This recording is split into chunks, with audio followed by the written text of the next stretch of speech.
Guillaume Fard, 4000 policiers mobilisés, plus le RAID pour encadrer l'équipe israélienne, c'est ça? Oui, alors le RAID, c'est effectivement la spécificité de l'équipe d'Israël, parce que c'est une délégation qui est menacée par le terrorisme. Mais elle l'est à chaque fois qu'une délégation sportive israélienne vient sur le territoire national. C'était vrai aussi pendant les Jeux Olympiques, pour la cérémonie d'ouverture le 26 juillet, pour la compétition sportive. Et c'était déjà en partie le RAID, mais il y avait également le GIGN qui était aux côtés de la délégation israélienne.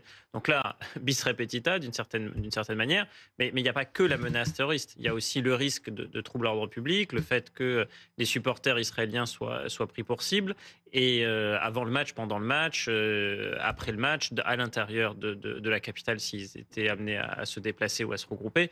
Donc c'est ça qui explique l'ampleur du dispositif. Et puis, il y a aussi une autre raison, hein, c'est que depuis les Jeux Olympiques de Paris, on a la confirmation que le nombre fait la force. Donc à chaque fois qu'il y a des événements sportifs à haut risque, on a tendance à mobiliser de façon conséquente les forces de l'ordre pour justement éviter qu'il ne se passe rien.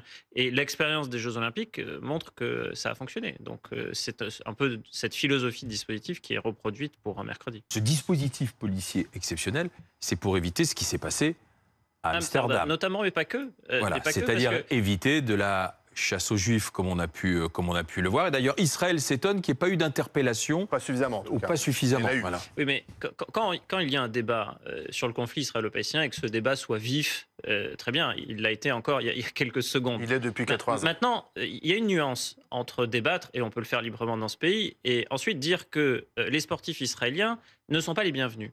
Qu'ils ne sont pas les bienvenus pendant les Jeux Olympiques de Paris, qu'ils ne sont pas les bienvenus pour jouer au football mercredi, et qu'au fond, ils ne sont jamais les bienvenus. Parce que quand on dit cela, on oriente un flux militant vers eux, vers leur présence, et on les met en danger. Donc ce que j'explique, c'est que pour mercredi, comme ça a été le cas pendant les Jeux Olympiques, quand on dit que des gens ne sont pas les bienvenus en France, on les met en danger. Et que ça n'est pas convenable. Et ça n'est pas plus convenable pour la délégation israélienne que pour une autre délégation. Parlons d'Amsterdam, parce que quand même, avéré, en tout cas c'est ce que disent les enquêteurs, que ce qui s'est passé était prémédité.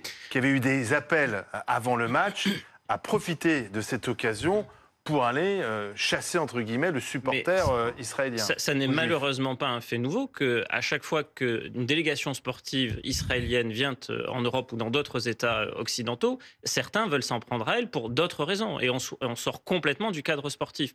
Maintenant, il appartient... On a en mémoire Munich aussi, hein, Alors 72. Ça, c'était en 1972, effectivement. Et ils ont été victimes du terrorisme international palestinien. Et il ne me semble pas que d'autres délégations aient déjà été victimes d'un attentat terroriste meurtrier qui plus est, dans le cadre de compétitions sportives, en d'autres circonstances. Donc en fait, cette délégation est menacée, structurellement menacée. Donc maintenant, il y a deux attitudes possibles. Soit on ne la reçoit plus jamais, mais est-ce convenable? Personnellement, je ne le pense pas.